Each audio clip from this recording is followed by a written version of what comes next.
할렐루야. 자, 우리 옆에 분과 같이 한번 인사를 한번 하고 시작하도록 하겠습니다. 자, 여러분이 물론 그렇게 다 살고 계시지만 그래도 우리가 좋은 의미로 인사하는 겁니다. 자, 옆에 분과 최소한 두 분 이상하고 인사하는 겁니다. 착하게 삽시다.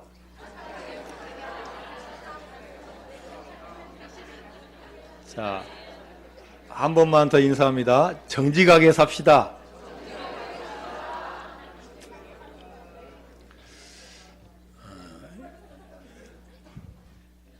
이번 주부터는 새 주제를 가지고 같이 말씀을 나누고자 합니다. 여러분 이렇게 프랑카드에 보셨듯이 우리가 큰 제목을 한번 정해봤습니다. 우리가 같이 한번 읽어볼까요? 그리스도인 어떻게 살 것인가. 이 주제를 가지고 어떻게 살아야 되는지, 그래서 우리 어떻게 삽시다.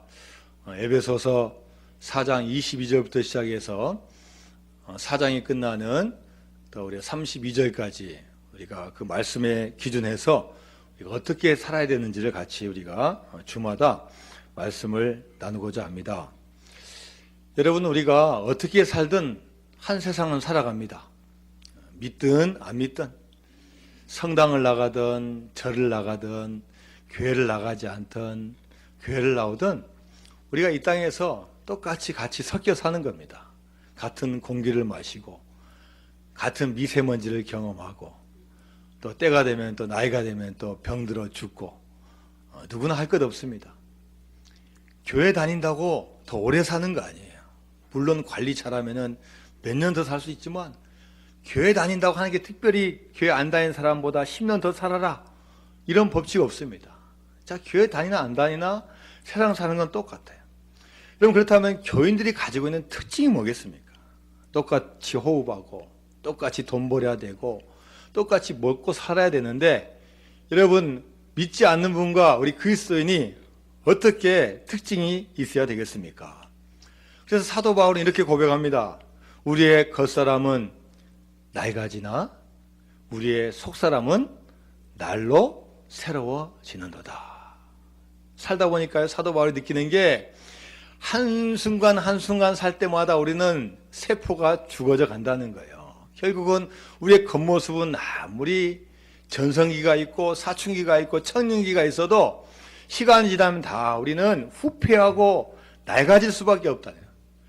그러나 여러분, 우리 교인들이 세상 사람들과 다른 점이 있는데 그것은 바로 속사람이 달라진다는 겁니다. 할렐루야. 우리 겉사람은 후퇴하고 낡아지나 우리 속사람은 날마다 새로워진다는 거예요. 그래서 여러분, 나이가 70이 되고 80이 되어도 실망할 필요 없어요. 천국 가는 그 순간까지는 누가 새 건지는 하나님이 아신다는 겁니다. 아무리 나이가 먹어도 날마다 주님 영접하고 주님 뜻대로 살아가면은 어느 사람보다도 어느 제품보다도 신선하고 성령 충만하고 주님이 원하시는 교인이 될 줄로 믿습니다. 여러분, 이제 봄이 왔습니다. 이제 따뜻해졌어요. 여러분, 두꺼운 옷 입고 오신 분 그렇게 많지 않고 이제 옷 색깔도 조금 더 화사해졌어요. 주의라서 그런지 모르지만 여러분, 화사한 색깔은 별로 없지만 지난주보다는 조금 더 화사해졌습니다. 이제는 무거운 옷을 벗어버리고 새로운 옷을 입어야 될 계절이 왔습니다. 우리 사람은 옷을 통해서 상대방에게 표시하고 예의를 지킵니다. 집에서 입는 옷, 외출하는 옷 다릅니다. 예식장 갈 때와 운동하러 갈 때 복장이 다릅니다. 수영장에서 수영복을 입을 때가 있고 또 밖에서 걸을 때 우리가 입는 옷이 필요합니다. 여러분, 수영장에서 어떤 신사가 선글라스를 끼고 정장을 하고 구두를 신고 있다면 수영장에 맞지 않은 옷차림입니다.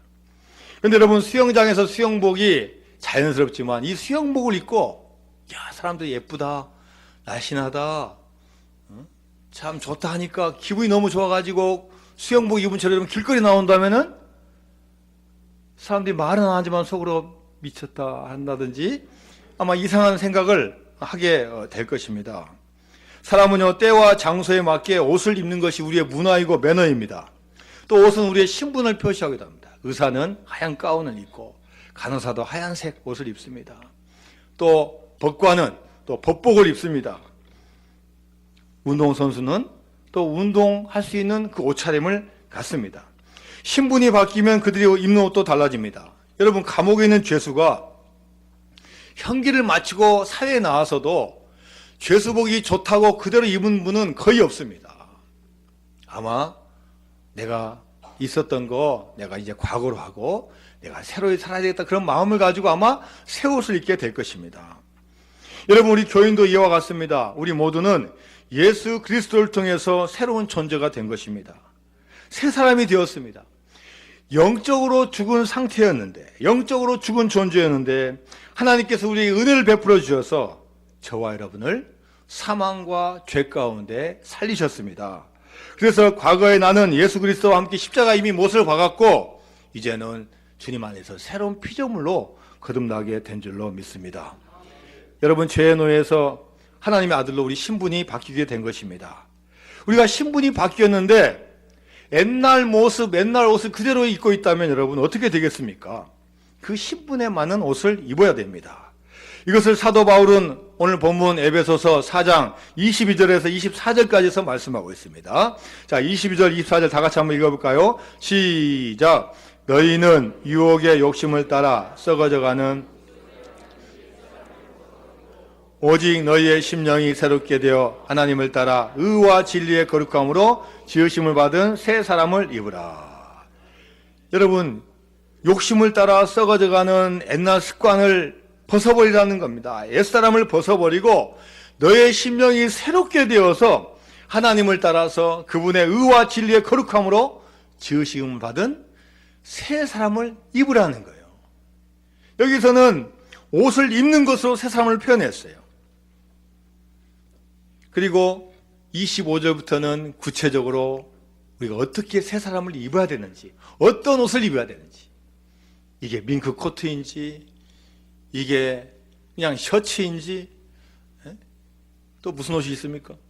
제가 옷도 잘 모르겠어요. 블라우스를 입어야 될지 정장을 입어야 될지 이것에 대해서 우리에게 말씀해 주고 있는 거예요. 자, 오늘 본문 25절 말씀에서는 우리가 새 사람을 입기 위해서 첫 번째로 입어야 될 옷이 뭐냐? 이것을 말씀해 주고 있습니다. 자, 다 같이 25절 말씀 같이 읽습니다. 시작. 그런즉 거짓을 버리고 각각 그 이웃과 더불어 참된 것을 말하라. 이는 우리가 서로 지체가 됨이라. 자, 첫 번째 우리에게 어떤 옷을 입어야 되냐면요, 거짓을 벗어버리고 참된 것을 말하는 옷을 입으라고 말씀하고 있습니다. 자, 여러분, 이 세상에서 가장 큰 거짓말이 뭡니까? 여러분은 유머책도 안 읽어보셨어요? 어떤 거짓말이에요? 저는 지금까지 거짓말 한 번도 한 적이 없습니다. 이게 세상에서 최고의 거짓말이고 최대의 거짓말이에요. 가장 거짓말 크게 하고 하는 사람이에요. 여러분, 어느 나라가 거짓말 잘하는지 아십니까? 물론 이건요, 객관적으로 어떻게 증명할 수 없어요. 그런데 호텔스닷컴이라는 회사에서 주로 호텔 예약을 담당하고 또 손님들 또 면접하고 또 이러니까 아마 세계 각국에 있는 사람들 다 파악하는 이 회사에서 조사를 냈어요. 주로 이렇게 좀 잘 사는 나라를 대상으로 해서 1등에서 28등까지 뽑았어요. 그런데 우리 주변에 있는 나라만 보니까요, 일본이 9등이에요, 9등. 러시아가 8등입니다. 6위는 대만이에요. 5위는 태국이에요. 그러면 3등은 어딜까요? 대한민국이에요. 대한민국. 1등이 어디입니까? 중국이래요. 중국 사람이 있으면 죄송하지만 전 잘 모르겠어요. 이게 중국이래요. 어떤 기자가 김수환 추기경님에게 물어봤습니다. 추기경님, 무슨 말씀을 가장 많이 하시고 잘하십니까? 그랬더니 이 추기경께서 하시는 말이 뭡니까? 내가 가장 잘하는 말은 거짓말입니다. 세상에 카톨릭에서 가장 존경받고 가장 거짓말을 안 해야 된다고 생각하는데 본인이 고백하는 거예요. 제가 가장 많이 하는 말은 거짓말입니다. 여러분, 정말로 이 세상에서 거짓말 하는 분은 한 분도 없어요.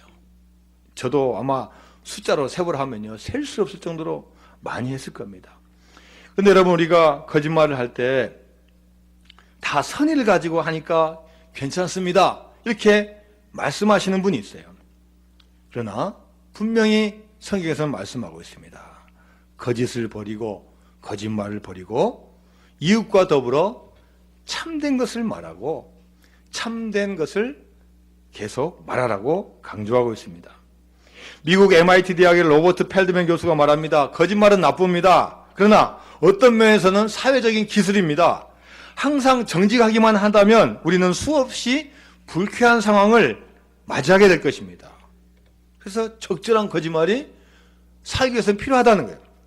그러나 여러분, 성경에서는 분명히 말씀하고 있어요. 잠언서 14장 11절 말씀입니다. 악한 자의 집은 망하겠고 정직한 자의 장막은 흥하리라. 악한 자, 거짓말한 자는 그 순간은 모면할 수 있을지 모르지만 결국은 망할 수밖에 없는 거고, 정직한 자는 그 순간은 손해본다 할지라도 결국은 흥하고 잘 되고 있다고 말하는 겁니다. 여러분, 성경에서 마귀 사탄을 어떻게 표현하고 있습니까? 요한복음 8장 44절 말씀에 보면요, 그가 거짓말쟁이요 거짓의 아비가 되었습니다. 얼마나 거짓말 선수인지요. 거짓말의 아버지예요. 거짓말의 선조라는 거예요. 사탄은 거짓말하는 자고 중상 몰아가는 자고 이간질시킨 자라는 거예요. 그래서 여러분, 습관적으로 거짓말하는 것은 이거는 삶의 기술이 아니라 잘못되었다는 거예요. 거짓은 나 자신뿐만 아니라 같이 연결되어 있는 그 공동체를 파괴하기 때문에 우리가 거짓은 멀리해야 된다는 겁니다. 여러분, 우리나라도 20년대 초반에 연구를 해보니까요, 고소 고발이 어마어마하게 많은 나라예요. 1년에 60만 건이라고 합니다. 옆 나라 일본은 12,000건. 우리나라가 50배가 더 많아요. 우리나라는 인구가 5천만인데 일본은 1억 5천이에요. 그러면 곱하기 3을 하면은 몇 배입니까? 우리나라가 고발, 고소하는 사건보다 150배가 우리가 더 많다는 거예요. 세상에 일본보다 5배만 더 많아도 야 많다는데 무려 150배 많게 고발, 고소한다. 여러분, 주변을 보십시오. 멀리 있는 이야기 아니에요. 내가 조금 불리 가면요, 바로 고발합니다. 바로 고소해요. 사회만 그렇습니까? 우리 교회가 속해 있는 노회 총회도요, 분리하고 하면요, 일단은 고소부터 하고 보는 거예요. 일단은 해놓고 묶어 놓는 거예요. 상대방을 모함하고 억울하게 만드는 겁니다. 이스라엘에 그런 거짓말하는 왕이 있습니다. 아합왕이에요. 아합왕이 요즘으로 하면은 땅만 해도 수십만 평, 수백만 평을 가지고 있는데 저기 끄트머리에 있는 나봇이 가지고 있는 포도원이 탐나는 거예요. 야, 나봇아, 나한테 그 땅 팔아라. 나한테 좀 주라. 왕이시 안 됩니다. 여긴 제가요, 조상 대대로 여기는 포도를 짓던 곳이고 이 포도주가 너무 좋고 포도열매가 좋아서 저는 이건 절대 포기할 수 없습니다. 필요하시면 다른 거 가져가시고 이건 안 됩니다. 이 왕이 그래도 착한 왕이었던 모양이에요. 야, 마음대로 뺏지 못하고요, 집에 들어가가지고 시름시름 앓고 있는 거예요. 근데 그 부인 이름이 누구예요? 이세벨이라는 여자가 와가지고, 이세벨이, 아, 당신이 왜 그래? 아니, 글쎄, 나보시 그 포도원 안 준대. 내가 돈 주고 산다 해도 안 판대. 이 멍청한 당신, 가만히 있어봐. 나가가지고 어떻게 합니까? 두 사람 다 오라 해가지고, 야, 이렇게 해라. 위증하게 만든 거예요. 나보고 나쁜 놈이다, 소문나게 만들고 떠들어라. 그리고 내가 재판을 내가 청구할 테니까 거기 가서 나보고 나쁜 놈이라 해라. 그래가지고 위증을 해가지고 이 나봇을 나쁜 놈으로 몰아가지고 어떻게 합니까? 죽이는 거예요. 그래가지고 죽은 시체의 피를 개가 핥아먹는 그런 어려움을 당하는 거예요. 여러분, 하나님이 어떠신 분입니까? 그걸 그냥 보고 계시겠습니까? 나중에 어떻게 돼요? 아합 왕이 전쟁에 나가서 도망가다가 또 죽게 되는데, 그때 개가 아합 왕의 피를 핥아먹는 거예요. 그리고 그 부인, 위증하고 사람 죽이고 거짓말을 해가지고 목적을 성취한 그 부인 어떻게 되는 거예요? 개가 그 시체를 먹게 되는 그런 일이 벌어진다는 겁니다. 여러분, 거짓말로 쉽게 속이고 쉽게 얻을 수 있어요. 그러나 그 마지막은 끔찍한 비극을 가져온다는 거예요. 우리 인류의 최초의 비극도 마찬가지입니다. 거짓말부터 시작한 거예요. 하나님께서 에덴 동산을 창조해 주시고, 야, 너 다 해도 좋다. 그러나 저건 하나 하지 마라. 창조주를 너 기억해야 되지 않냐. 저거만 하지 마라.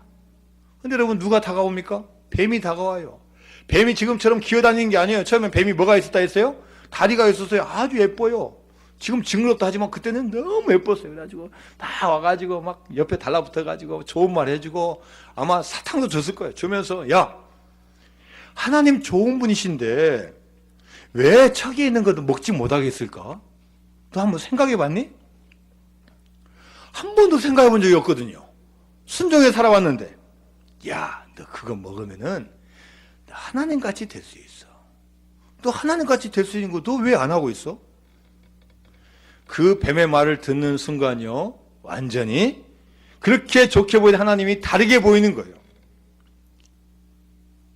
여러분, 그 결과로 선악과를 따먹게 되고 우리 가운데 죄악이 찾아오게 되고, 성경에서는 반드시 죽으리라는 그 말씀이 되는 거예요. 아마 우리 인간은 아마 영원히 살 수 있도록 된 모양입니다. 그런데 그 죄로 말미암아 죽을 수밖에 없고, 일할 수밖에 없고, 땀 흘릴 수밖에 없고, 해산할 수밖에 없고, 사망의 권세 가운데 있을 수밖에 없다는 거예요. 여러분, 그러나 하나님은 어떤 분이십니까? 진실하신 하나님이신 줄로 믿습니다. 그분은 본성은 진실하신 분이기 때문에 지금도 그 진실하심을 가지고 우리를 구원해 주시고, 예수님 이 땅에 보내주셔서 그 피로 말미암아 우리를 구원해 주시는 역사를 지금도 진행하고 계신 줄로 믿습니다. 시편 25편 8절 말씀입니다. 여호와는 선하시고 정직하시니 그러므로 그의 도로 죄인들을 교훈하시리로다. 하나님은 선하시고 정직하신 분이라는 겁니다. 자, 여러분, 우리가 왜 정직해야 됩니까? 하나님은 정직하신 분인데 우리가 여러분 정직하지 않다면 여러분, 우리가 어떻게 하나님과 같이 기뻐하며 동행할 수 있냐는 거죠. 그분의 성품을 닮아가야만 우리가 감사할 수 있고 기뻐할 수 있고 주님과 동행할 수 있는데, 그분은 선하신 분인데 우리가 늘 거짓한다면 어떻게 우리가 그분 앞에 서냐는 거죠. 여러분, 다윗은 시편 15편 1절 2절에서 이렇게 고백합니다. 여호와여, 주의 장막에 머무를 자 누구 오며 주의 성산에 사는 자 누구 오니이까? 정직하게 행하며 공의를 실천하며 그의 마음에 진실을 말하며. 여러분, 이 다윗이 이렇게 고백했는데요, 다윗도 하나님의 마음에 늘 합한 자가 아니었어요. 다윗 생각하면 여러분 가장 큰 죄가 뭡니까? 누구를 건드렸어요? 자기 신하 우리아의 아내 밧세바하고 불륜을 저지른 거예요. 그래서 성경에서 이 장면이 유명하기 때문에요, 서양에 있는 유명한 화가들이 밧세바의 목욕, 다윗과 밧세바 이런 주제를 가지고 아주 그림을 많이 그렸어요.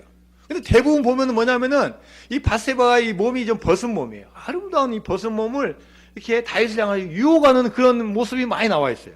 그런데 유명한 화가 렘브란트 그림에는 그런 게 없어요. 렘브란트 어떻게 그림을 그렸냐면요, 주변이 다 막혀 있어요. 막혀 있는데 이 밧세바가 슬픈 표정을 지으면서 손에 한 문서 같은 걸 가지고 있는, 무슨 어떤 전달하는 이 문서를 가지고 있는. 여러분, 무슨 내용이겠습니까? 한 통의 편지를 가지고 있는 무슨 내용이에요? 이 편지는 나중에 다윗이 요압 장군에게 보낸 밀서입니다. 남편 우리아를 죽여라. 전쟁에 나가서 앞에 서게 하고 너희들은 뒤로 빠져라. 이걸 전달하는 그 밀서를 가지고 있다는 거예요. 여러분, 선지자 나단이 다윗의 죄를 책망합니다. 그런데 성경에 보면요, 밧세바를 책망하는 장면은 없어요. 그래서 학자들의 말에 의하면은 밧세바가 유혹한 게 아니라는 거예요. 다윗이 왕이라는 그 권력을 가지고 강압적으로 어쩔 수 없는 상황에 빠뜨려 가지고 죄를 범한 것이지, 이 밧세바가 유혹을 해서 된 것이 아니라는 겁니다. 왕이니까 상황을 다 조절할 수 있고 할 수 있으니까 이 밧세바가 빠져나갈 수밖에 없었다는 거예요. 그리고 여러분, 이 다윗 왕이 밧세바를 우연히 받겠습니까? 우연히 봤을까요? 성경 말씀 보면은 다윗이 아마 낮잠을 자다가 나와서 이 옥상을 어떻게 합니까? 거닐고요. 거닐고. 물론 거닐고라는 뜻이 산책하다는 뜻도 있지만 여러분 시편 1장 1절에 보면은 복 있는 사람은 악인들의 꾀를 따르지 아니하며, 이 다윗이 이 악인의 꾀를 따라가는 그런 모습을 보였다는 거예요. 이리저리 혹시 무슨 일이 있나? 심심한데 무슨 거리가 있나? 이 정욕거리를 찾아서 나갔기 때문에 이 밧세바가 보였다는 거예요. 물론 집 구조가 자체가 평태해가지고 보였을지 모릅니다. 그럴 때 다윗이 신하에게 물어봤어요. 야, 저 여인이 누구냐? 그럴 때 뭐라고 대답했습니까? 예, 신하, 우리아의 아내 밧세바입니다. 그러면 여러분 거기서 멈췄어야죠. 그런데 다윗은 멈추지 않고 데려오라 했어요. 정욕을 채우기 위해서 데려오라고 했다는 겁니다. 여러분, 우리가 어떻게 믿어야 되겠습니까? 우리가 거짓말하지 않으려면 어떻게 우리가 해야 되겠습니까? 우리는 강한 존재가 아니라 연약한 존재이기 때문에 인생을 살아가면서 여기저기를 거닐어서는 안 된다는 거예요. 이것도 한번 해볼까? 저것도 한번 해볼까? 이것도 구경해볼까? 이것도 한번 마셔볼까? 저것도 한번 해볼까? 이러면 우리가 인생을 낭비하게 된다. 우리는 연약한 존재이기 때문에 하나님의 계획과 섭리 안에서 시간도 잘 관리하는 청지기가 되어야 될 줄로 믿습니다. 시간을 잘 사용하지 못하면요, 그것을 통해서 사탄이 우리에게 들어온다는 겁니다. 험담하게 하고 비난하게 만들고 탐심과 탐욕으로 욕망으로 시간을 다 보내게 된다는 거예요. 또 여러분, 정직한 자는 물질을 잘 사용해야 됩니다. 우리는 사람은 속일 수 있지만 하나님의 마음은 속일 수 없습니다. 그래서 우리는 무엇보다도 하나님 앞에서 먼저 정직해야 됩니다. 우리의 시간, 우리의 마음, 우리의 생각을 하나님 앞에서 먼저 정직하게 해야 됩니다. 그리고 물질이 정확해야 돼요. 역대상 29장 17절 말씀입니다. 나의 하나님이여, 주께서 마음을 감찰하시고 정직을 기뻐하시는 줄을 내가 아나이다. 내가 정직한 마음으로 이 모든 것을 즐거이 드렸사오며 이제 내가 또 여기 있는 주의 백성이 주께 자원하여 드리는 것을 보니 심히 기쁘도소이다. 여러분, 이 다윗이 위대한 점이 뭐냐? 야, 하나님은 나를 보고 계신다라는 것을 안다는 거예요. 하나님은 나를 감찰하신다. 나를 감독하고 관찰하시는 하나님이라는 걸 안다는 거예요. 여러분, 하나님이 보고 있다고 하는 것을 의식하고 사는데 마음대로 하겠습니까? 물론 잘못도 합니다. 완벽하지 않기 때문에. 그러나 늘 그때마다 돌아오고 회개하고 주님한테 마음이 가 있다는 거예요. 그리고 어떻게 표현합니까? 정직을 기뻐하신 줄을 제가 압니다. 하나님, 내가 정직한 마음으로 이 모든 것을 즐거이 드렸습니다. 또 이제 내가 여기에 있는 주의 백성이 주께 자원하여 드린 것을 보니까 그것도 너무나 기쁩니다라고 고백하고 있습니다. 물질을 드릴 때 정직한 마음을 가지고 드렸다고 이 다윗은 고백하고 있는 것입니다. 여러분, 우리가 주의를 지키는 것 무엇입니까? 하나님이 나의 존재와 나의 시간의 주인이심을 고백하는 행위입니다.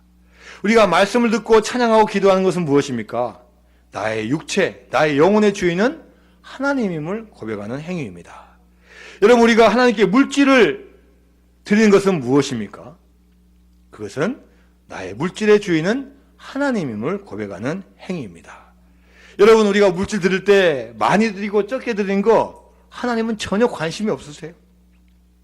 예수님도 내가 많이 냈습니다라고 뻐기는 세리 칭찬해 주지 않습니다. 인정해 주지 않습니다. 오히려 아무것도 없지만 동전 한 입을 마음과 정성을 다해서 드리는 그 과부의 그 마음의 중심을 보시고 칭찬해 주시는 거예요. 여러분, 우리는 시간과 또 마음과 물질에 정직해야 될 줄로 믿습니다. 종교개혁자 요한 웨슬리가 말했어요. 우리가 다 회개해도 호주머니가 회개하지 않으면 회개한 것이 아니다. 이렇게 표현했습니다. 여러분, 우리가 주님 앞에 정직하면 주님께서는요, 우리에게 어마어마한 걸 주십니다. 첫 번째 뭘 주시냐면요, 여러분, 마음의 평안을 주셔요. 여러분, 도둑질하고 발 뻗고 자는 분 있다 없다? 요즘 양심이 이제 하도 해가지고 주무십니까? 없는 거예요. 내가 뭐 잘못하면요 자꾸 막 캥기는 거예요. 이거 이러면 안 되는데, 그때 안 했어야 되는데, 마음이 괴로운 거예요. 우리가 회개하고 용서받지 않으면요 계속 괴롭고 불안하고 두려운 거예요. 여러분, 이 세상에서 마음이 편안한 것이요 최고예요. 아무리 돈 많고 아무리 뭐 좋은 직장에 있고 아무리 명예를 얻어도요 마음 편안하지 않으면요 살 수가 없는 거예요. 미국의 16대 대통령 에브라함 링컨이 한 유명한 말이 있습니다. 사람들을 잠시 속일 수 있고 또 한 사람을 오랫동안 속일 수 있을지는 모르지만 모든 사람들을 영원히 속일 수는 없다. 여러분, 사람들 잠깐 속일 수 있어요. 얼마든지 편법 부리고 얼마든지 머리 써가지고 얼마든지 이용할 수 있어요. 그러나 사람들을 영원히 속일 수 없습니다. 그리고 중요한 것은 하나님의 감찰하심을 피할 수가 없다는 겁니다. 기업인으로 존경받는 최태섭 회장님은 서울 종로구에 있는 수도교회 장로님이셨습니다. 이분이 젊어서 만주에서 사업하시다가 해방이 되니까 이제 밑으로 내려오셨습니다. 은행에서 대출을 받아서 조그만 사업을 하는데 6.25가 일어난 겁니다. 그래서 이제 부산으로 피난 갔다가 좀 있는데 다시 또 9월 28일 날 서울이 회복돼서 또 서울로 올라왔어요. 또 조금 또 사업하는데 또 무슨 일이 벌어집니까? 일사후퇴, 또 중공군이 또 내려오니까 또 피했어요. 그런데 그때가 딱 은행 대출 만기일이 딱 온 거예요. 야, 그래, 은행에 가서 빨리 돈 갖고 가자 하고 돈을 싸들고 은행에 갔는데 은행에 들어가니까 딱 한 사람만 있어요. 다 어디 다 도망가고 한 사람만 막 이제 막 서류 불태우고 가방 하나 챙겨가지고 막 나가려고 하는데, 여보세요, 저 대출금 갚으러 왔습니다. 아니, 당신 정신 있습니까? 이 전쟁통에 지금 이게 정상적으로 업무가 안 되는데 어떻게 합니까? 모두 다 부산으로 다 피난 갔습니다. 돈을 빌려간 대부분 사람 돈 갚지 않고 갔어요. 이 장로님도 그런 생각 했겠죠. 이 돈을 이거 주어도 이 직원이 그냥 주머니에 넣으면 이거 끝나는 건데 이거 줘야 되나 말아야 되나. 그런데 그 순간 늘 교회에서 같이 말씀을 나눴던 시편 24편 3절 4절 말씀이 갑자기 떠오르는 거예요. 여호와의 산에 오를 자가 누구며 그의 거룩한 곳에 설 자가 누구인가? 그 손이 깨끗하며 마음이 청결하며 뜻을 허탄한 데 두지 아니하며 거짓 맹세하지 아니하는 자로다. 할필이면 이 말씀이 딱 떠오르는 겁니다. 야, 돈 갚자. 그래서 은행 직원에 돈을 주고, 그래도 뭐 증거 하나 남겨야 될 거 아닙니까? 당신 도장 찍어요. 직원 도장 딱 찍어가지고 제주도로 피난 갔습니다. 제주도로 가가지고 또 뭘 할까, 뭐 먹고 살까 하고 있는데 마침 거기 이제 군부대가 들어오니까 군부대 연락해가지고 자, 제가 납품하겠습니다. 그래서 야채를 납품하는 거 하나 맡은 거예요. 처음에는 배추부터 납품하게 되고 이렇게 해가지고 계속 커지는 거예요. 생선도 넣고. 야, 이제 사업이 커지니까요. 뭐가 필요합니까? 원양어선 같은 큰 배가 필요한 거예요. 근데 이게 어떻게 삽니까? 돈이 없는데. 그래서 부산으로 가가지고 대출해 주세요. 안 됩니다. 뭐 믿고, 이 전쟁통에 뭐 믿고 대출해 줍니까? 실망해서 딱 돌아오는데 갑자기 떠오르는 게 있어요. 그래, 내가 옛날에 내려올 때 그거 갚은 거 있지? 한번 보여주자. 딱 보여주니까 은행 직원이 깜짝 놀랍니다. 야, 당신이 바로 그분입니까? 은행가에 지금 전설로 내려오고 있습니다. 그 전쟁통에 갚으신 분이 바로 당신입니까? 저를 따라오십시오. 은행장에 가니까 은행장이, 자, 얼마 필요합니까? 제가 원양어선 같은 큰 배를 사야 됩니다. 그러나 제가 돈이 한 푼도 없습니다. 걱정하지 마십시오. 배 사고 그 배를 담보로 맡기고 제가 마음껏 대출해 주겠어요. 그래서 여러분 열심히 사업하고 또 전쟁이 끝난 다음에 또 서로 올라와서 열심히 해가지고 여러분 한국유리 일으키고 회장님으로 열심히 사시다가 20년 전에 소천을 하셨습니다. 여러분, 정직은요 사람 한 사람만 살리는 게 아닙니다. 정직은 신용이고 정직은 신용자금이고 그 사람을 부하게 만드는 겁니다. 여러분, 정직에서 그 순간 손해본 사람은 반드시 있어요. 그러나 끝까지 망한 사람은 한 사람도 없습니다. 우리가 주님 앞에 신실하고 정직하면 주님께서 은혜 주실 줄로 믿습니다. 여러분, 이 시대에 필요한 게 뭐겠습니까? 주님은 지금 이 순간에도 필요한 한 사람의 정직한 사람을 찾고 계십니다.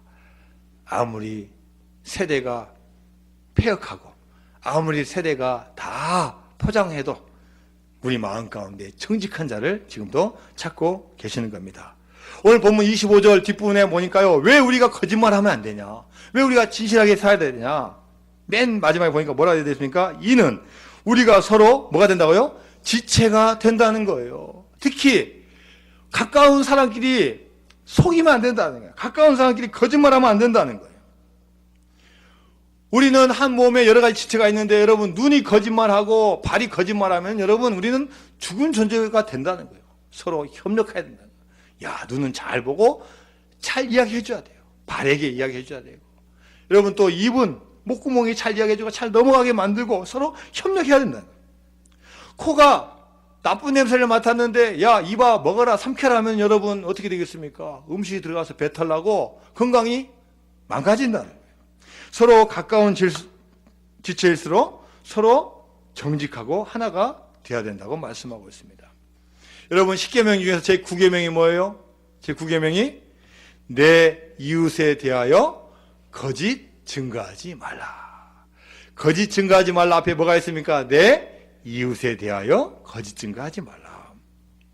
여러분, 우리가 주님 앞에 신실하고 우리 사람들 앞에 거짓말하지 않으면요, 주님께서는 하늘의 문을 움직여 주셔서 우리에게 큰 복을 주실 줄로 믿습니다.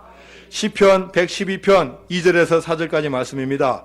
그의 후손이 이 땅에서 강성하며 정직한 자들의 후손에게 복이 있으리로다. 부와 재물이 그의 집에 있으며 그의 공의가 영구히 서 있으리로다. 정직한 자들에게는 흑암 중에 빛이 일어나나니 그는 자비롭고 긍휼이 많으며 의로운 이로다. 할렐루야. 여러분, 정직한 자들에게는 누구한테 복이 있다고요? 후손에게 복이 있대요. 여러분, 여러분 선조들이요, 여러분 거짓말하고 막 그러면요 우리가 살기 힘든 거예요. 그러나 우리가 여러분 잘 열심히 살고 정직하면요 후손들이 복을 받는 거예요. 할렐루야. 여러분, 우리가 그런 축복이 임하게 될 줄로 믿습니다. 미국의 백화점의 왕 페니가 있어요. 처음 시작한 것이 정육점입니다. 호텔에다가 고기를 납품하는 거예요. 그런데 이 주방장이, 당신 작가로 와보세요. 이 호텔에 고기를 납품하려면 내 허락을 받아요. 나한테 얼마 챙겨줘야 돼. 뇌물을 달라는 거예요. 이 페니가 어떻게 했습니까? 두려웠지만 거절했어요. 뇌물을 주면 손해보는 것은 결국 고객들입니다. 그만큼 질이 나쁜 고기를 납품하게 됩니다. 정직이 저의 경영 철학입니다. 뇌물을 주지 않았어요. 여러분, 이 페니가 어떻게 됐겠습니까? 바로 잘 되는 게 아니에요. 스톱. 고기 넣지 마. 정육사업 망했습니다. 망해서 할 게 없으니까 자파, 이것저것 생필품을 파는 걸 했어요. 그리고 조그만 가기 시작했는데 뭐라고 붙여놨냐면요, 너희는 먼저 그의 나라와 그의 의를 구하라. 이걸 써붙였어요. 아니, 사업에서 쫄딱 망한 사람이 좀 더 전술을 바꿔서 조금 더 할 것이지, 또 성경에 나오는 하나님 나라와 그의 의를 구하라고 딱 써붙였으니 지나가는 사람들이 하하 또 망하겠네. 펜이 1펜스도 안 되는구나. 곧 망하겠네. 근데 이게 웬일입니까? 그의 사업은 점점 더 번창하게 됩니다. 페니가 은퇴할 때 백화점 포함해서 점포가 1660개를 물려주고 은퇴를 했습니다. 여러분, 정직한 자는 하나님께서 반드시 축복해 주시고 보상해 주실 줄로 믿습니다. 시편 84편 11절 말씀입니다. 여호와 하나님은 해요 방패이시라. 여호와께서 은혜와 영화를 주시며 정직하게 행하는 자에게 좋은 것을 아끼지 아니하실 것임이니이다. 여러분, 이 어려운 시대에 왜 첫 번째 설교가 왜 정직하라고 하고 있습니까? 이 어려운 시대에 수많은 걸 이겨내려고 그러면 수단과 방법을 가리지 않아야 되는데 왜 우리에게 정직하라고 말씀하고 있습니까?